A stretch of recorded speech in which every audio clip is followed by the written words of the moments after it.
Hello everyone. Welcome to this week's Bacon a Mystery, Bacon a Murder, Bacon some shit bits. Okay, so I just want to start off by saying happy springtime. Don't know if you can see this because we're watching the video version, but I've got on this really cute green dress. It looks like a nightgown, but it's a dress, I assure you. I'm ready for summer, and we're making a somewhat summer recipe. But before we get started, I have a phone call coming. My stomach is calling me. Hello? Yes? You're gonna be hungry in 30 minutes? You want a delicious, wholesome, home-cooked meal in 30 minutes? You want me to go look online for a recipe, print the recipe out, get the ingredient list, go to the grocery store, which on average takes about 41 minutes, and then drive all the way back home, portion out the ingredients, make the meal, which takes about 30 minutes? No, yeah, there's no way. You're just gonna have to be hangry. Nope, I can't do it. I can't do it. Unless I can. I've been talking about this for so long. I am obsessed with HelloFresh, and I feel like especially the past year and a half-ish, we've just been getting into this routine. I wake up at the same time, I do the same things every single day, and at one point, I was eating the same thing every single day. And then I was like, you know what? Let me check out America's #1 meal kit. They must be #1 for a reason. And then I found out that life can be revolutionary. And listen, I don't care what's happening out in the world right now, you still gotta eat. No more grocery stores, no more stressful recipe planning. All you have to do is wait for your delivery, and everything you need to make a wholesome, delicious meal is delivered straight to your door. They offer so many different recipes to choose from every single week, so you never fall into the routine of like, oh, the same thing for lunch every day. They also are really accommodating, so if you guys want to eat low-calorie, pescatarian, carb-smart, vegetarian, they have so many options for you. The cool thing about the produce is that it's sourced directly from the farmers, and it actually arrives to your door faster than it would arrive to a grocery store, which means it's at peak freshness, peak taste, peak nutrition. You can actually get dinner from start to finish on the table in 30 minutes. And if you use their quick and easy options, that's 20 minutes to get a wholesome, home-cooked, warm meal on the dinner table. Amazing. Now, you're probably thinking, this sounds luxurious. This sounds mad luxurious, Stephanie Sue. Well, did you know? According to a study done, you can actually save up to 28% by buying HelloFresh versus fresh groceries. And there's also way less food wastage, because imagine you only need like a piece of a carrot, but suddenly you got a whole bag of carrots. What are you gonna do with the rest? You're gonna go to HelloFresh.com and use code 12BAM, that's 12BAM, to get 12 free meals, including free shipping. And thank you, HelloFresh, for partnering with us on today's video, and let's get into the BAM. Okay, so here's the deal. We're making 2-ingredient chocolate truffles. You got friends coming over, this is a way to impress them. They're homemade, but you only need 2 things. This is probably more affordable than regular truffles. So you need a can of condensed milk, and then you need a pack of hot cocoa. You can get Starbucks, you can get the Hershey's, whatever you choose. So we're gonna do 100 grams of this and 50 grams of this, and then you guys can literally see what I'm about to do next. I got this recipe from Cooking Tree. Delicious Day is one of my other faves, but I got this from Cooking Tree. Moments later. Oh no. Why is the label coming? Okay. That's 120. Hold on, it's kind of already crazy. It's crazy. Okay, so we're gonna slowly scoop some out while I tell you guys about a movie that I watched. And I didn't think that I was gonna like this movie because it had pretty horrible ratings. But I ended up thoroughly enjoying it. So it's a movie called Elizabeth Harvest, and I went into it without really even reading these reviews, without doing some extensive background research. I just read the plot and I was like, that sounds interesting, and I started watching it because I think it was like on Netflix for free or something like that. And so I'm like, okay, let's do this. I sit down, and the entire movie I was like, you know what? Kind of like it. It's like one of those trashy plot twist movies where, like, if you really sit there and you think about every single plot twist, doesn't make sense. You're like, that realistically, how is that gonna happen? But in the moment, you're like, oh my God! And you're just freaking out. So I want you guys to freak out with me. So you gotta have an open mind with this one. You really do. What is it called? It's called Elizabeth Harvest. Okay. So it all starts with a young bride in the car. It's a whole 50 Shades of Grey moment. They're driving in this old school convertible down the mountains into this isolated mansion, an estate, a manor. And she's talking to herself. So it's like a voiceover, and she's in this wedding gown, and her husband's driving, and she's saying, you know, I always had a dream that I would, meet a brilliant man, and he would steal me away from everything that's ugly in this world, and then we would just live in a world that's just our own, in a world of our own. And they are driving to his isolated mansion where I imagine they're going to have a world of their own. They're going to be completely isolated. They're not going to have no friends. So they're wealthy. Oh, he's a billionaire. Oh, he's a billionaire. How long do I microwave this? 30 seconds. They're in the car driving up to this manor, this estate. Once they get there, he carries her into the house because he says it's a tradition. He mentions... Carry like what? The wife into the Like house. this? Yeah, it is a tradition. I don't know. It's like you cross the... Wait, they're getting married or something? They already got married. So why is he carrying her? Because it's a tradition. But like if it's not a mansion, then you guys just walk. I don't know. I don't know these rules, alright? So he starts carrying her into the house, which I think is very fascinating because you immediately get the impression that she's never seen this house. I mean, she married this man without even knowing where he lives, without ever once going to his place of residence. This sounds gnarly. And so she's carried into the house. She's looking all over the place and she seems very quiet. She's introduced to two servants, that's what he calls them. Two servants by the name of Claire and Oliver, and they've got a weird vibe about them, and she's just like, hello, and the rest of the night is just incredibly odd. You see it through this time lapse of her sitting there, they're eating dessert together, and the whole time she's like aggressively shoving dessert into her mouth while staring at her new groom, who happens to be much older than her. So he's like in his 60s, she looks 19, she looks fresh out of high school, okay? So it's just a lot. Then he carries her into their bedroom and they have, you know, their wedding night stuff. Why am I suddenly not 25? They do it! Wow, that's a lot of dust. I'm sorry, Mango, why did you just run over here? But it's not really like one of those regular movie scenes where they're doing it where you like hear the noises and then you get glimpses of their bods and stuff. It's very quick, like he just rips off her dress like with scissors and then she's just like pushed onto the bed and you just see her flop there and it's got a weird vibe to it. You're like, what's this vibe? I don't understand. Do they love each other? Do they not love each other? Is she like on drugs or something? I don't know. And so the next morning they wake up and he gives her a tour of this massive mansion. Every single door is like locked with like I would call it like one of those what are those called? Some sort of bracelet, but you can have a chip inserted into your skin and all of them need your hand to have the chip inserted. And then also you can do a code to get out of the house. So to get out of the house, you need to input a code. So it's kind of very odd. So every room has like a sensor. Security lock. Yeah. Even her closet, I mean, I guess that's just like a rich people thing. So her closet is just filled with the best clothes, the best jewelry, everything. And he gives her a tour of the massive place. They've got this beautiful living room. They've got a swimming pool. They've got an indoor swimming pool, might I add. They've got a movie theater and they're in the basement exploring all these amenities. And she comes across this one door and he stops her from opening it. And he just tells her, this is the one room that you're not allowed to go into. You can go anywhere else. This is just the one room that I like to have to myself. Like, can I trust you? And she straight up is like, yeah, that's fine. And then he starts aggressively making out with her in the basement hallway. And you just see Claire, this very suspicious looking woman, just kind of peering at them. And you get the feeling that something is going on, but you don't know what. She's the quote unquote servant, yeah. So I microwaved it for 30 seconds. Now we're gonna add in the cocoa powder or the hot chocolate powder in thirds. We're gonna sift it in. So she has this whole fun day planned. You know, she's just going around using these amenities, going for a swim, and then he tells her that he has a business trip. And she seems really disappointed. She's like, on our honeymoon? And just the whole vibes are off. So he leaves. The whole next day, she's just alone in this empty house with the two quote-unquote servants. I'm just gonna call them employees. I don't like that word. And so she's just hanging out. She gets dressed. She puts on makeup. She goes for a swim. And then she becomes incredibly bored in the house, and she keeps thinking about wanting to go into that forbidden room. Listen, if I get married to a billionaire, which I won't because, you know, I'm engaged to him. But like, let's say that I got married to like a billionaire, right? And they're like, hey, you can have all these things, just don't go in that room. Me, I'm not going to that room, okay? Like, I'm already... You will go into that room, okay? Your freaking curiosity will drive you crazy. You think so? Yes. You don't think I would just have fun, like, being a... like, true crime moment, there's some crazy sinister shit. You don't think I would just enjoy myself with all the amenities? You know, you don't think I would just like hang out at the pool? No. You think I'd go into that room and ruin everything? Yeah, I would, for sure. I'd be like, oh yeah, that's where all the unsolved mysteries are, in that room.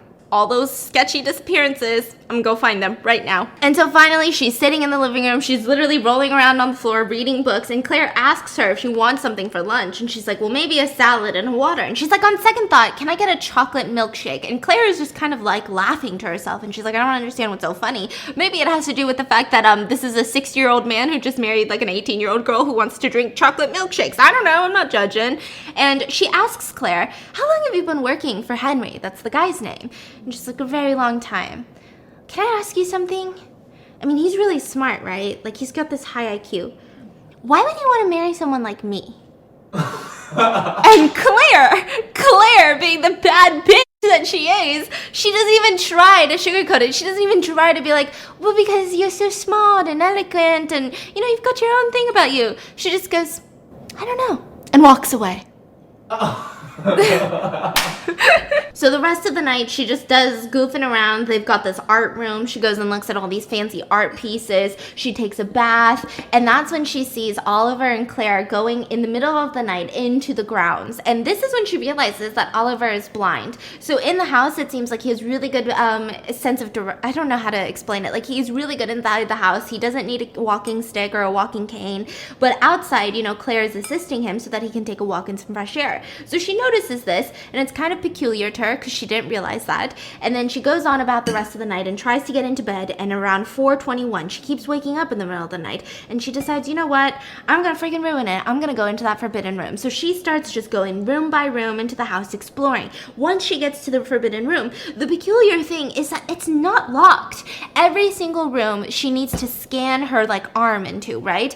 And you would think that this one would be locked, or maybe it would only work for Henry's arm, but it works for her. So she scans her arm, the door opens, and she walks inside. Now, we do know that Henry, well, we don't know at this point, but I'll give you a spoiler. Henry was this really brilliant doctor. Like, he was incredibly smart at what he does, and he retired a billionaire because he pioneered this crazy new technique that just revolutionized medicine as we know it today. Blah, blah, blah. So inside, you see a bunch of like lab equipment, which doesn't sound too strange. Billionaire doctor, why don't they have an at-home laboratory? And she walks inside, and you see there's this entire wall of what looks like cells. Do you know what I'm talking about? Like the ones where you always see those in the movies. They're like drawers, like where you put dead bodies, like in a morgue. And she's like, oh, what's this? And she presses a button, and one of them shoots open, and she sees a naked woman inside of that drawer with a tube in her mouth in like a little bit of water.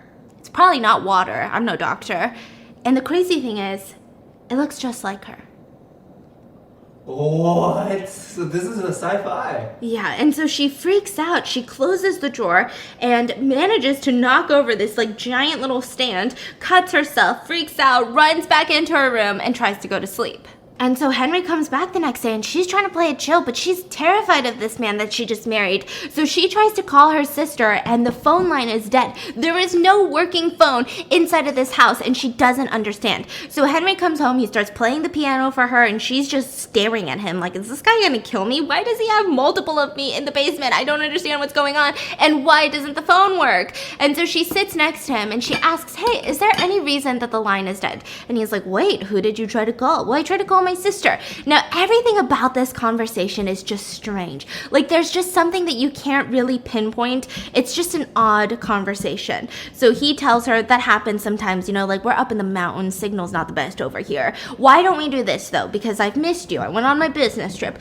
Why don't I have the servants take the day off, the employees take the day off, and we just spend the rest of the day in bed? And she doesn't want to do this because she's like, excuse me, I just saw you doing some crazy in the basement. So she's like, wait, why don't we go for a walk at the pond? I want to go see the pond. And he's like, no. And he drags her to bed, and they do it like the whole day. And he tells her right after all of this, imagine you just get married and this is your new loving husband.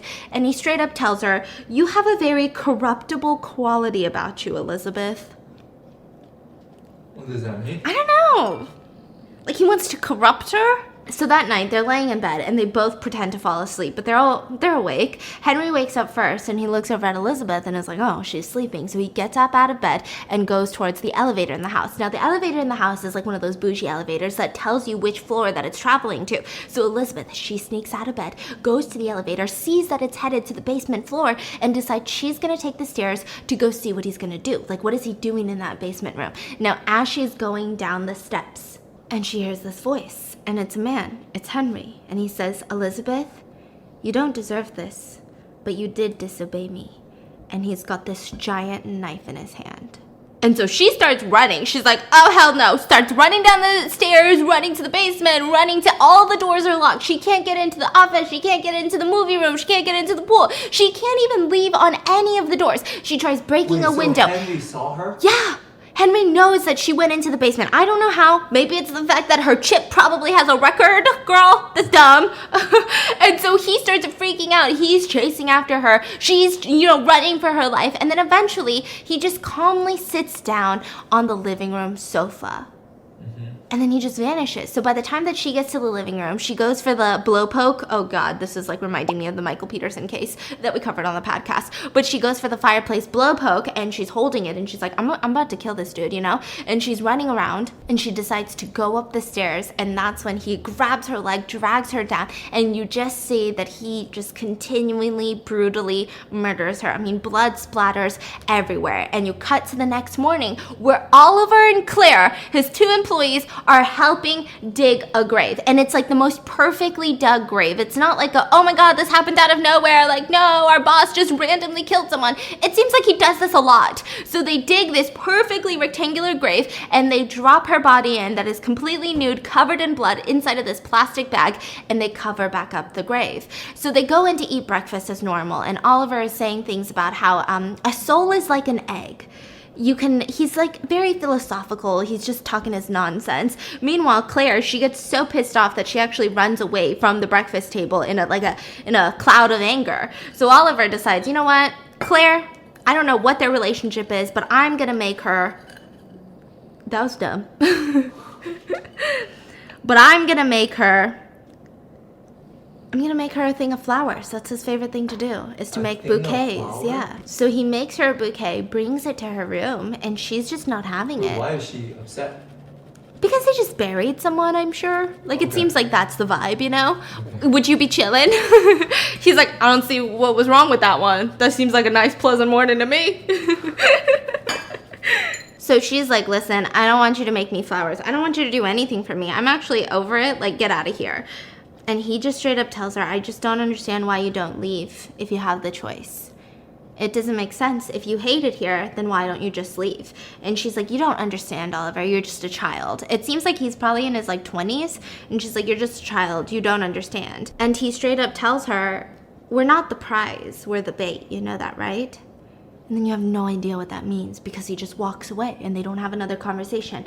And then 6 weeks pass and we get a very eerie scene of Elizabeth in the car giving a speech in her head about how she always dreamt of meeting a brilliant man who would steal her away from all the ugly things in the world, and they would escape to a world of their own. And they drive up the hilly mountains into his estate, his mansion. He carries her through the threshold, and she is introduced to Oliver and Claire. So you're like, oh my God, how many times am I gonna see this? I was worried that I was gonna see this scene 25 times, but I didn't. So we see what we assume is the second Elizabeth, at least according to the film, because, there's no way that this is the first Elizabeth who has made it. There's no way that this doctor could have saved her from her injuries because, he buried her and she was really brutally murdered. Like, I'm talking Ted Bundy style. So she goes through the same process as the first Elizabeth. We're going to call her Elizabeth number 2. And she sees the entire house, gets a tour, goes to her closets, realizes how the doors work. And then again, we get to the forbidden room. He says, this is the one room that you are not allowed in.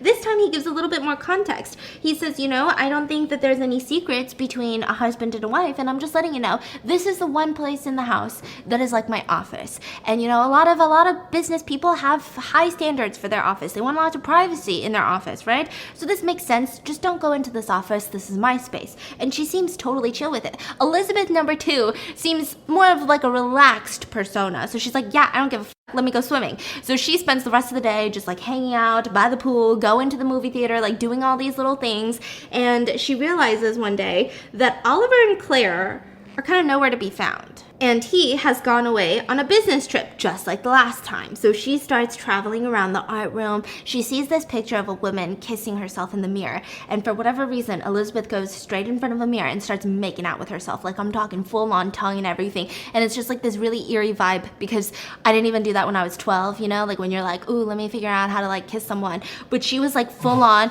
like, just, you've never like practiced making out, really? To a mirror? Not a mirror, but just like thinking about it, you're like, how do you make out? Come on, these are thoughts everyone has repressed. It's in your memory. I know it for a fact. You don't just wake up born to make out. No. It's a taught gift. So she starts making out with herself in the mirror, and you're like, okay, this Elizabeth is weird. And then eventually she goes into the forbidden room, but this time it's a little bit different. She pops open one of the doors, and it seems like she has no recollection of any of this. I mean, we're assuming it's a completely new person. So she opens one of the doors. Yet again, another looking Elizabeth comes out with a tube in her mouth. She's completely unconscious, and she screams, but this time she doesn't close the drawer back up. She just runs out of the room in horror, in fear. And I'm sure you can relate. Like, I would be screaming. And so we see that this next Elizabeth number 3, slowly wakes up from her slumber and takes off the tube and starts looking around. And now Elizabeth number 2, she goes back into the bedroom and she falls asleep. I don't know how you could sleep after that, but she's like knocked out. She's really tired. And Elizabeth number 3, who just walked out of that little room completely butt naked, walks up to her and starts touching her face. Like, she's kind of amazed at this. And I would assume, like, can you blame her? Like, if you saw someone that looked exactly like you just woke up in this random house, I'd be like, who are you? What's happening? I don't understand. Then she goes into the closet and I guess puts on clothes, and then she disappears for like most of the film. We'll meet her again at the end of this, right? But she just like vanishes. So Henry comes home and he's like, oh wow, are you having nightmares? You were like screaming in your sleep. And she's like, no, I'm fine. And she goes through the same process of feeling very, very scared of her own husband, and she says, let me just go wash up. So she rushes into the bathroom and she puts on the water, and she's like panicking, and he's talking to her through the door, and he's like, what are you thinking about, Elizabeth? And she's like, nothing, I'm not thinking about anything. And he's like, you're lying to me. And he manages to get the bathroom door open, and she's just like, no, I'm not thinking about anything. And he tells her that when you know someone long enough, you can predict their actions. And if you can predict their actions, you can control them. Did you know that, Elizabeth? And she's like, all right, you creepo. No, I didn't know that. And as he's telling her all these creepy things, he starts wetting a towel, like a face towel. He's wetting it. And he lunges at her and starts strangling her with this wet towel. So she's panicking. She's trying to kick him. I mean, her advantage is that, like, she's 20 and he's kicking the bucket soon. He's like 70s, right? And so she manages to get up on top of him, and she starts running. He grabs her by the leg, pulls her down again, and then tries to strangle her with this towel yet again. And somehow she manages to run away from him yet again. So she starts running through the house, and we have the same whole process, but this time it's in broad daylight, where she can't get any of these doors open. She's freaking out. None of these, the front door, what is the code? What is the code? She's freaking the fork out. She runs to the kitchen. She grabs 2 kitchen knives, and she starts sitting there, and she's like, okay, what do I do? Now, this kitchen has a view into the piano room, right? And she hears the piano start playing. So now we're assuming that straight up, is he like just playing the piano right now, waiting for her to come to die? Like, he seems like an overly confident dude. So she gets up from her crouching position behind the kitchen counters and stares into the piano room, and the piano is automatically playing, and he's not there. And he comes up behind her and he starts strangling her. She drops one of the knives, and towards the end, right as she's about to pass out, she stabs him in the back. And they both drop to the ground, and he seems dead and she does not. So now she's laying next to this dead man. I have so many questions. Me too. Like, is he dumb? Right? There's gotta be something bigger. Oh, yeah. I mean, either the movie is really poorly filmed, or everything happened for a reason, right? My measurements were wrong. It's supposed to be a thick dough. this is the very strange part for me. You would think that she would kind of freak out, trying to look for Claire, trying to look for Oliver. I mean, I guess maybe you wouldn't trust them at all. I probably wouldn't. But the next couple of actions she takes are very, very ruthless. She just drags his body into the elevator, takes all of the bloody clothes, burns them in the fireplace, and starts cleaning up all the blood from the floors, cleans up the blood from the kitchen knife, puts it back in the kitchen knife set, and just takes a nap on the couch because she can't escape. Like, there's no way for her to get out. I guess maybe she's waiting for them to come home so that she can bolt it for the door. And that's where she hears a phone ringing. So she's like, oh my God, this is my chance. There's a phone that's actually working. She goes towards the ringing sound, finds a cell phone, and she immediately dials emergency services and asks them to come pick her up because, holy cow, she's locked in this house. She has no way to get out. This is crazy. I don't know what's going on. And they're like, well, what's your name? And she's like, Elizabeth. And then she gives the last name of her newly husband. It was like Callaghan or something. And they kept asking for the address. Like, what's the address, ma'am? Like, we can't come find you unless you get the address. And she's like, I don't know the freaking address. Like, just hurry up. Like, I live here. Like, come get me. I need help. So my fiance has taken over the mixing because that was just a lot. So she hangs up the phone because she sees Claire and Oliver walking towards the front door, and she starts bolting it to the living room. You're thinking, how is she going to play it off? I mean, if they find out that their boss is dead, are they really going to be on her side? Probably not. So she sits in the living room just pretending to read a magazine. And when they both see her, I don't want to say alive, but that's kind of the vibe that I got. When they both see her on the couch, they're kind of surprised. I mean, this was the same routine as last time. Anytime that Henry had killed Elizabeth, he had given the servants the day off, and then they would come home, and then they would be ready to bury a friend. Bury a bitch, Billie Eilish. But she was alive, so they immediately are a little bit confused by this. And she's like, oh, well, Henry's upstairs taking a nap. He's not feeling well. And they both seem so suspicious. So Oliver goes to his room, and Claire goes into the kitchen to put down the groceries. And this is when you see that Claire is having a massive heart attack. She drops everything to the ground and reaches for her phone, is able to call 911, give them the address, and they come and put her on a stretcher and they take her away. So as the hospital is like the paramedics are taking Claire away on the stretcher, Elizabeth is headed toward the front door. She's ready to escape, and Oliver is right up behind her and says, if you leave, I can't protect you from the police. And she turns around and she's like, what do you mean, protect me? Why would I need protection? I need protection from you guys, not the other way around. I don't need you to help me. And he's like, but I know he's dead. I know you killed him. Where's his body? So she's like, listen, I can explain. Like, he tried to kill me. You have to believe me. He tried to kill me. I didn't just kill him. And Oliver's like, I believe you. I do. Where's his body? So they go upstairs, they go into the elevator, and they find Henry's body. And Oliver actually helps her dispose of this body outside. And she's like, I don't understand any of this. Like, what's happening here? What is going on inside this house? Like, what's wrong with you guys?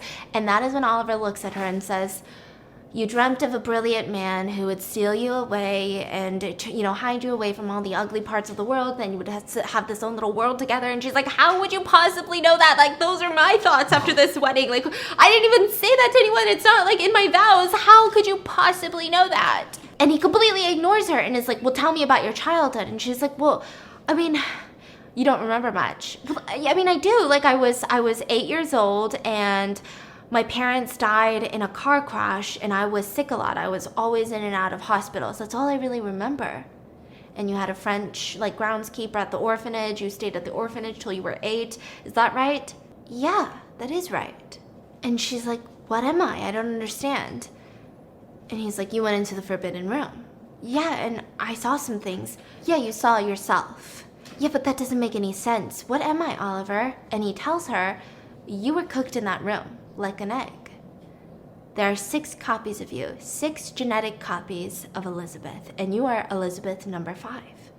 So as she's hearing this, they're outside disposing of the body, and they hear a car, and Oliver's like, describe the car to me. So she describes the car, and he's like, that is Henry's only friend. That's Frank. He's a freaking detective, and he's on Henry's payroll. We gotta make sure that he's not suspicious of everything. So she goes inside, and she welcomes Frank into the house, and he's like, well, where's Henry? Like, I want to talk to my friend Henry. And she's like, oh, he's upstairs taking a nap. He's so sick. So she explains to him that the reason that they've never personally met is because she has chronic fatigue syndrome, which Henry has talked about all the time. He says that my young wife has chronic fatigue syndrome, and that's why nobody can meet her. But in reality, it's because he's got 6 wives, and they're all clones, and they're not really a person, or whatever. I don't know. Don't cancel me. Am I gonna get canceled for saying clones aren't people? Yes, I will in 20 years. I'm gonna get So she's trying to explain, Henry is upstairs sleeping, he's not feeling well, and she's like, well, that's weird. So you're explaining to me that Henry, your husband, is upstairs because he's not feeling well. Claire, another member of this household, she just went to the hospital because she has a heart condition, and you have chronic fatigue syndrome, and Oliver is blind. I mean, I'm sorry, I don't know if it's just me, but like my detective radar is going off, and it seems like this is more like a hospital than a house. And she's like, no, and all of a sudden, blood just splatters everywhere, and Oliver is holding up a shotgun screaming, did I get him?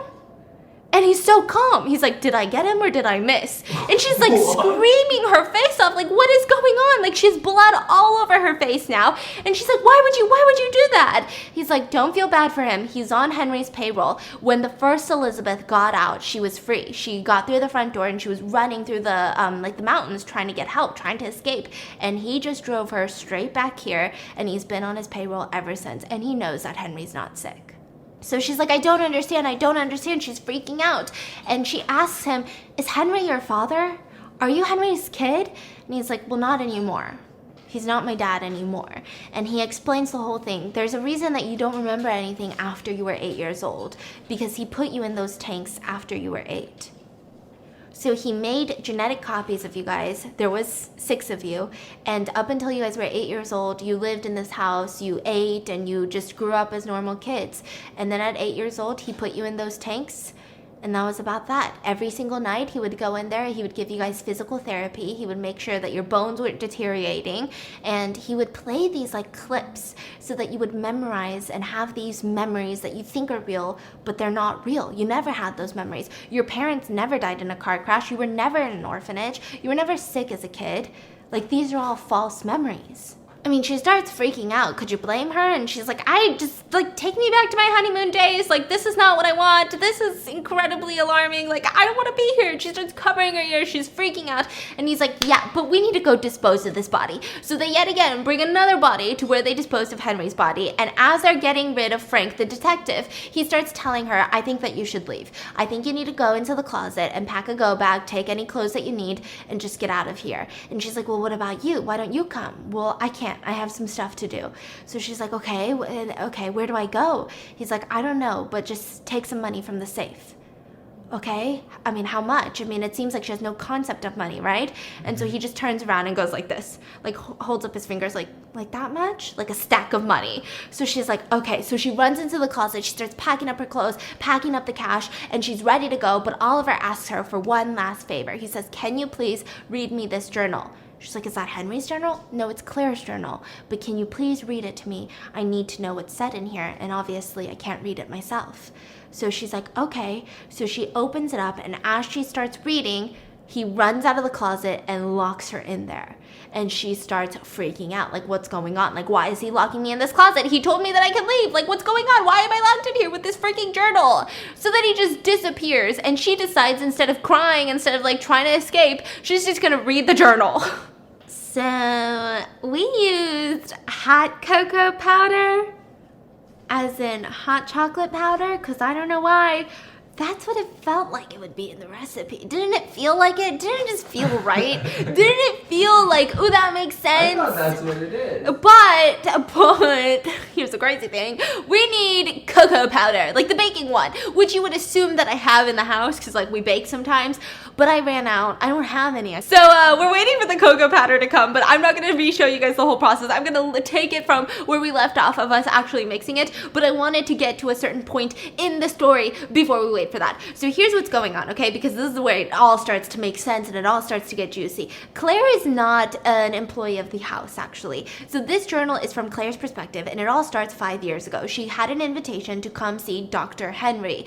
What he was known for is he was able to alter RNA cells. I don't know what this means, but he is like this god of genetics, like god of the genome, whatever you call it. And this was an absolute honor because he had pioneered it, he had patented it, and then he had just retired a billionaire and then fallen off the face of the earth. He no longer came to medical seminars. He no longer stayed in his profession. It didn't seem like he had this crazy love to try to like keep pioneering more things. So she gets a call from him, and this came at a really good time because she had just recently gotten fired from her hospital for not divulging like not cahooting with the military. Like the military wanted to know everything about all of her studies, about how to train a brain, how to like implant memories into a brain. And she was like, I am not sharing that with the military because I am using this type of information to actually help people. The military is not going to use it in order to help people. You know, that's kind of crazy. So she gets fired from her hospital, and Dr. Henry reaches out to her. So she takes a taxi into these beautiful mountain woods to go see Dr. Henry, and this is where it starts getting crazy. He knows a lot about her, and they sit down, they start talking, and he says, well, I want to show you my lab.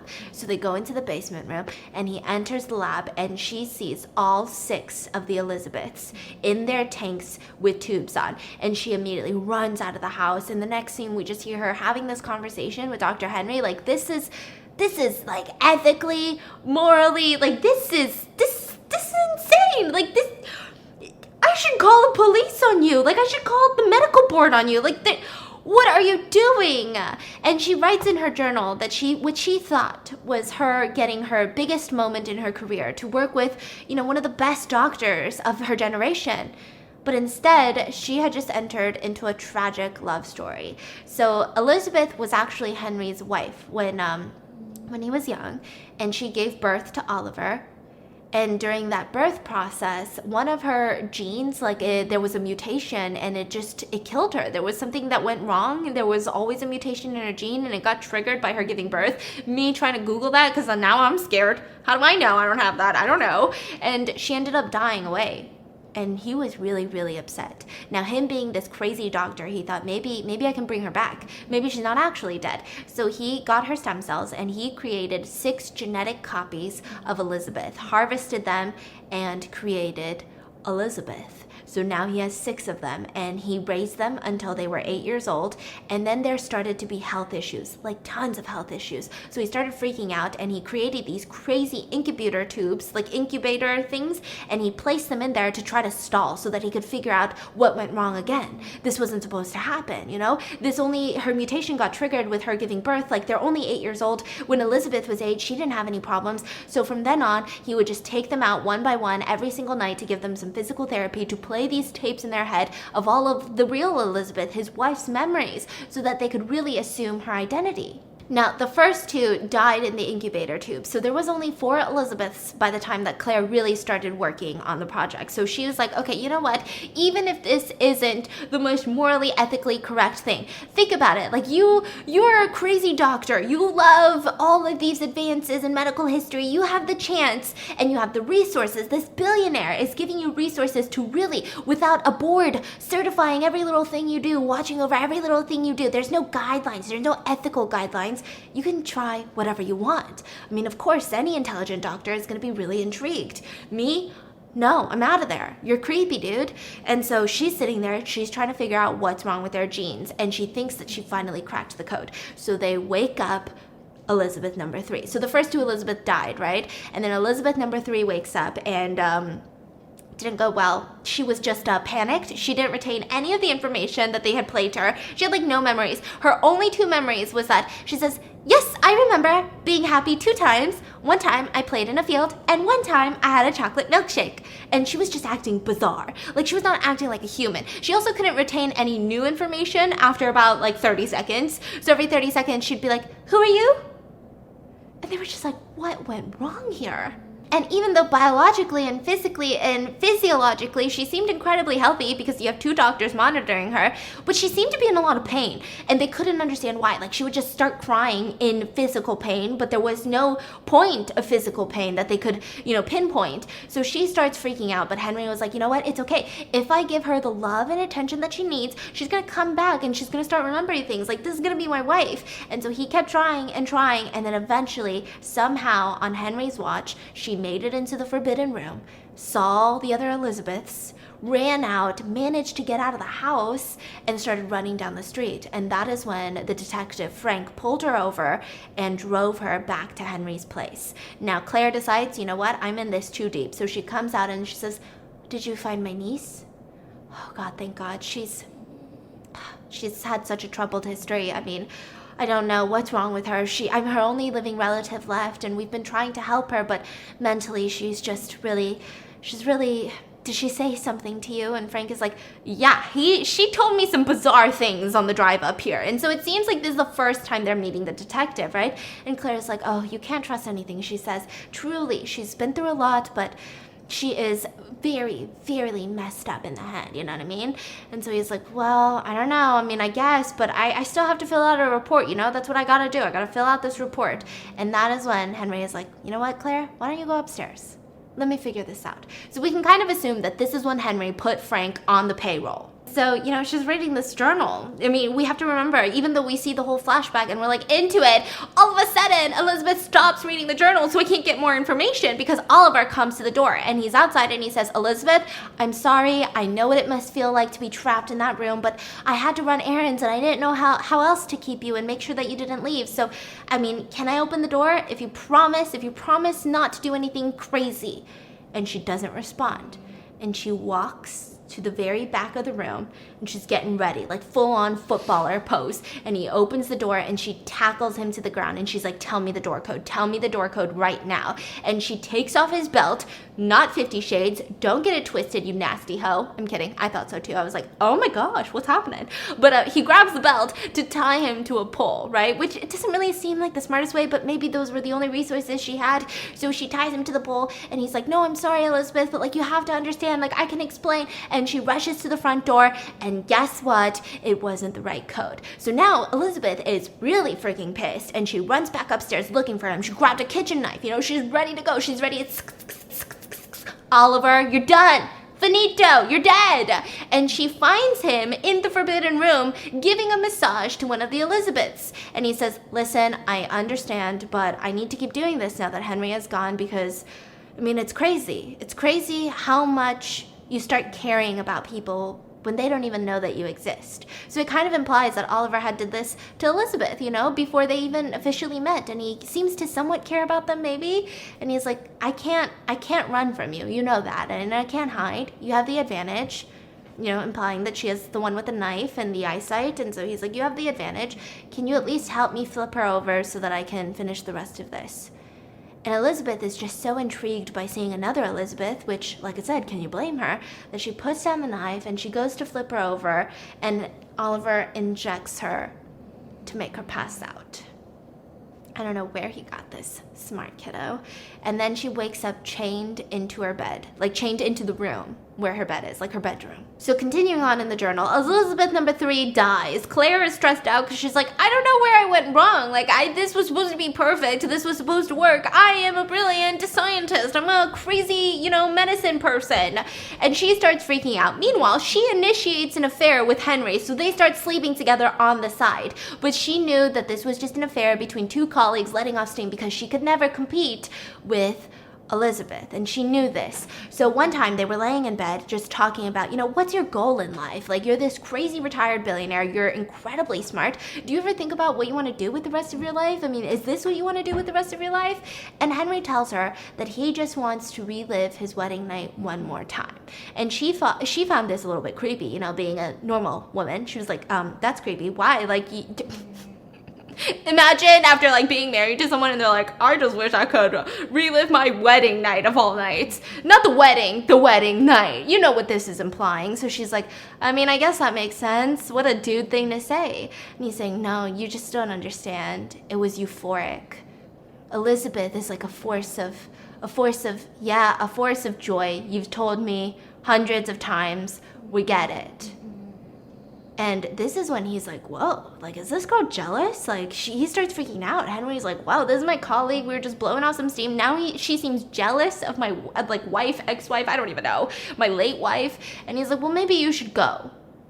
So she rushes into her room, starts packing up all of her bags. And as she's about to leave, she wrote, choices are the things that define people. But for whatever reason, she couldn't leave. And so the next morning, she showed back in the laboratory and started working on Elizabeth again. And that is when she realizes something. And she confronts Henry. And Claire said, I tried to look and I couldn't find any evidence of Elizabeth giving birth anywhere. And he's like, well, I thought maybe if she woke up, she wouldn't want this decaying old body. Maybe she would want someone that she fell in love with. Oliver is not your son. Oliver is you. So he made a clone of himself? Yeah, and Oliver has no idea. Oliver thinks he's the son. Oh. And so she realizes that Oliver is not Oliver, but Oliver is Henry. And she starts freaking out because, I mean, can you imagine? She freaking hates Henry, and to know that this is another Henry, but she's hoping to kind of change it. So Oliver comes up to her and puts a knife to her throat and demands for her to tell him everything about in this journal. You know, what did she say about me? Who am I? It seems like Oliver has some suspicions about who he is. He doesn't necessarily think that he is the son, right? And he starts asking her, and she tells him, no, you are the son of Elizabeth and Henry. He's your dad. But that doesn't mean that you have to be like him. That you can be whoever you want to be. I mean, he showed Claire the birth certificate. He showed her the hospital records. You're Henry's son. You're not Henry. And he starts freaking out, and he starts pacing the room with this knife because he's just confused. He doesn't know how to feel. And she starts seducing him because I think maybe in her head, she's like, if this is Henry, Henry is a perv, Henry's gonna fall for it. Not saying like this is him, but you know, I guess maybe she has a lot of faith in genetics making the same person, right? Mm-hmm. So she starts kind of seducing him. He comes over to her and she chains him down onto the ground, grabs the key to the lock on her ankle, and gets the new door code. So this time she's about to be a free woman. And as she's about to leave, suddenly the last Elizabeth shows up with a shotgun and is pointing it at them both. Now, mind you, this Elizabeth has no idea what this Elizabeth has just read in the journals, has no idea what any of this is going on. Yeah. And Elizabeth is trying to tell her, I'm Elizabeth too. Like, we're both Elizabeth. I am me and you are me and we are the same people. And she is like, Henry, tell me what's going on. So she is calling Oliver Henry at this point, which is very confusing, okay? So she's like, Henry, tell me what's going on. And he tells her that this girl is psycho. I chained her up to this bed because I need to keep her safe. Then we find out that this Oliver character has convinced the last Elizabeth that the reason that they're stuck in this isolated house is because outside air is dangerous. It's an apocalypse. You know, everyone's going to die. And she keeps trying to go outside, and I'm just trying to protect her. And so she's got the gun up pointing at her. And Elizabeth, you know, is like, you know what? I have survived way too much for this. She grabs the scissors and stabs him in the foot. Oliver grabs him and puts him in front of her to shield her from the last Elizabeth, right? Uh-huh. And eventually she's like explaining to her, like, we were made in a lab. This is what's going on. You have to believe me. I can explain everything. And she shoots. And Oliver slumps to the floor dead. And she runs out of the room. And she runs, and then she makes it to the stairs right in front of the front door. And then she looks down and collapses because she's bleeding everywhere. Because she had been shot too. Like, went through Oliver, I guess. So she's like, okay, it's fine. She has this vision of an Elizabeth hanging out in the fields, like going outside, hanging out in a garden. Remember, the other Elizabeth was like, I just remember chocolate milkshakes and hanging out in a field. And so she's like, I just need to make it to the front door. Goes to the door, puts in the code, and right as she's outside, the last Elizabeth shoots her again. And then she comes up to her and studies her face because she's confused, you know, and is studying her face. And Elizabeth whispers to her to get the journal. So we have the last Elizabeth, the lone survivor. She cleans up the house, gets rid of the bodies, and finishes the journal. So Claire's last entry in this journal was how in the middle of the night she had heard a noise.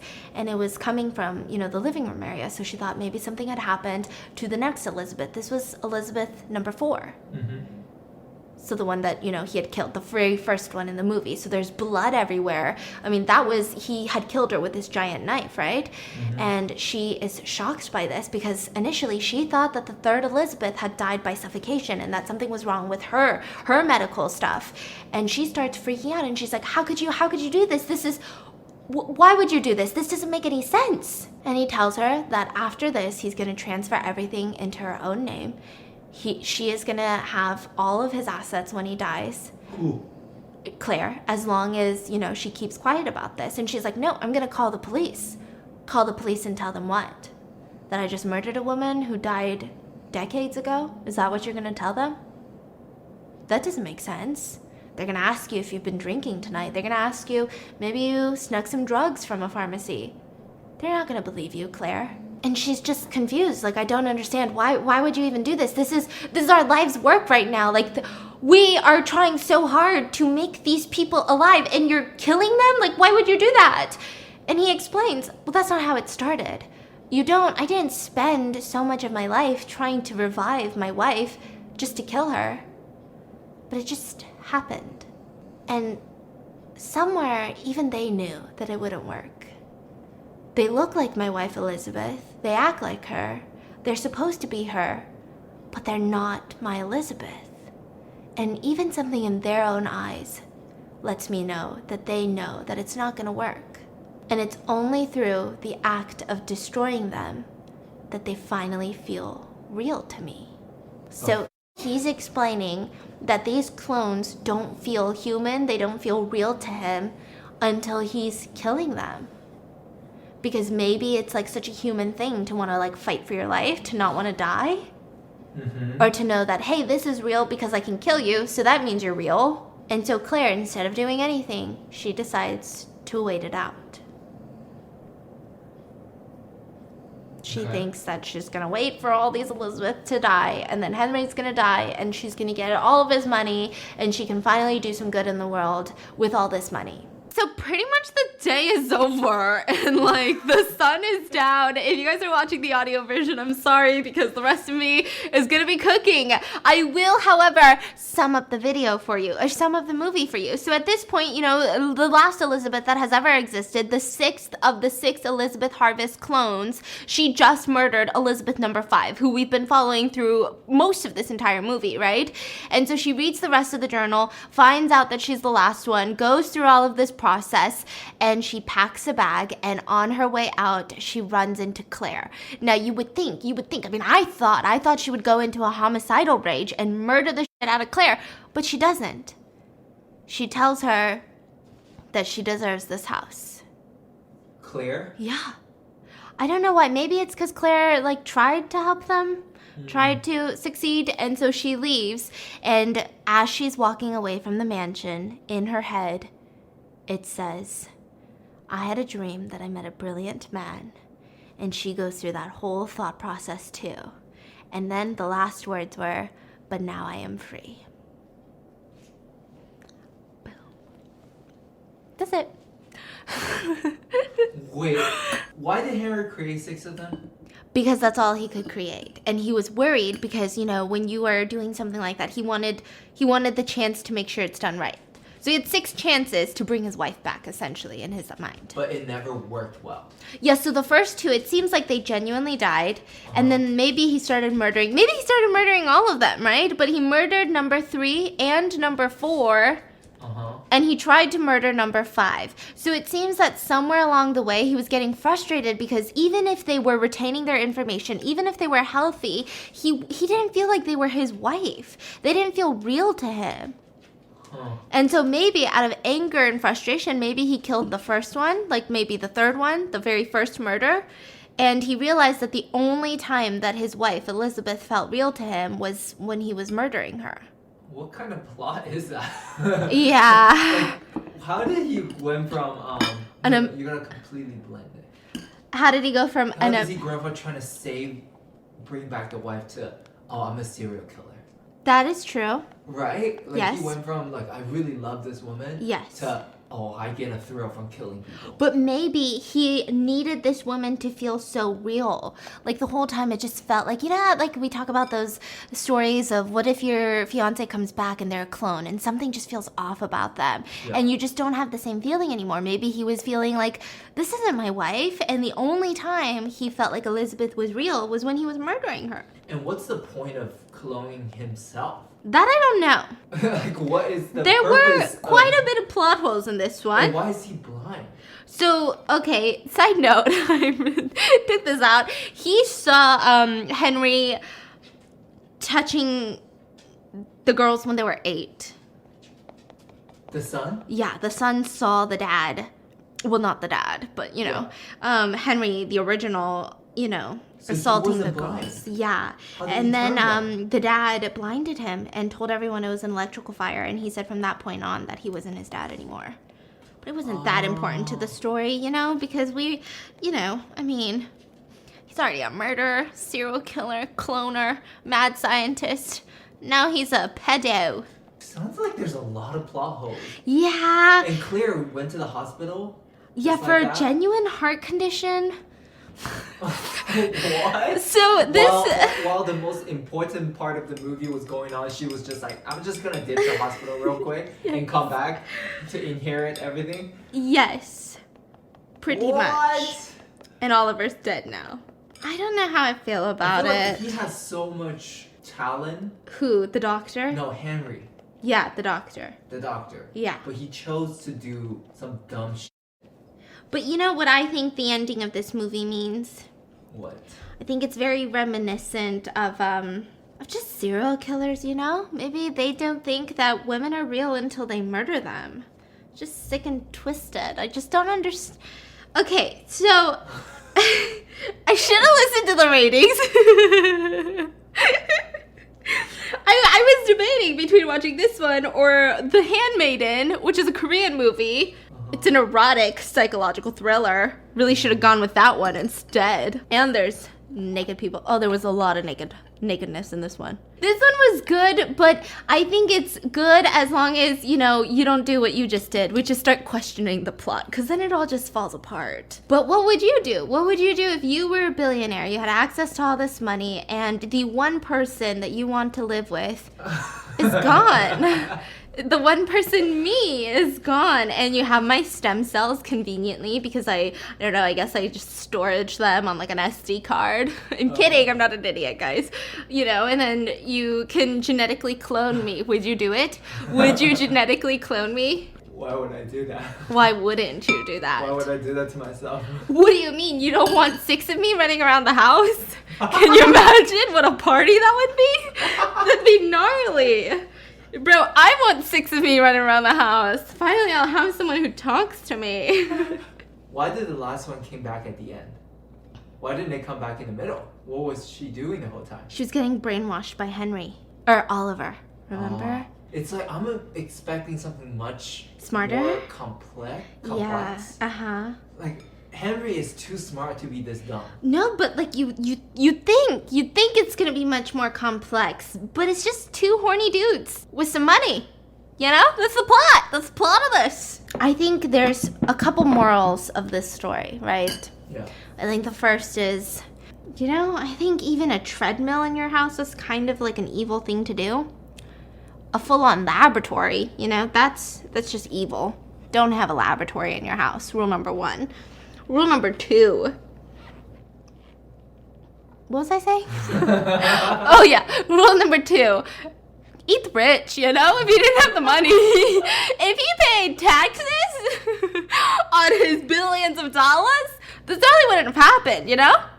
I'm just thinking, talking out my asshole right now. I don't know anything about politics, but I'm trying to sound like I do. So now once you've added the condensed milk, which yes, I know this is a 2-ingredient recipe that I've turned into a whole day thing. Normally it shouldn't go like this as long as you don't get hot chocolate powder. Now we're gonna knead the bread and then I'll show you what it's supposed to look like and then you have to put it into the fridge for another hour. So I'll be right back after I get you the end result. Starts like this, you just literally knead it like a dough of bread. Now you gonna make it like this and then you just grab this and you saran wrap it. You want to make it into the shape of the truffle, like you're gonna cut it. So you're gonna want it cubed, I think is the cutest, like the video.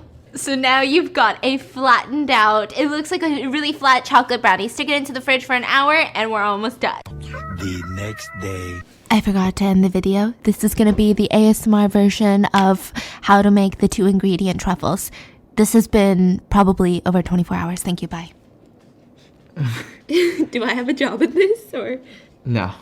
Just spread it, you're fine. No. It won't spread. Oh. That's okay. Pretend that didn't happen. Wait, are you really pretending like that didn't happen? Yeah, it's okay. But we saw that. I saw that. It's okay.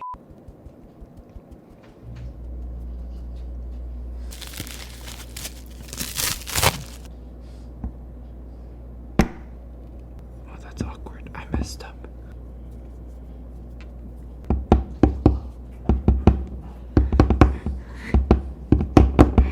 Whoa. Wow! And the truffles truffles are complete. The 2-ingredient truffles only took about 48 hours. I'm really proud of us, really, really proud. But I'm gonna try it. Maybe it tastes like it's worth 48 hours, no? What is that face? Mmm. You don't sound so impressed. Mmm. It's bitter. This is like what I imagine fancy people eating chocolate. It's not milk chocolate, it's more like that 75% pure cacao chocolate. It's not like that Hershey's chocolate, you know what I mean? It's really bougie for us. I feel like Henry and Elizabeth would have really enjoyed this in their mansion. Who's that? People in the bed. Oh! Alright, this video, I just have to make an apology. A formal apology. I'm sorry. This one was a show, and I'll see you guys tomorrow.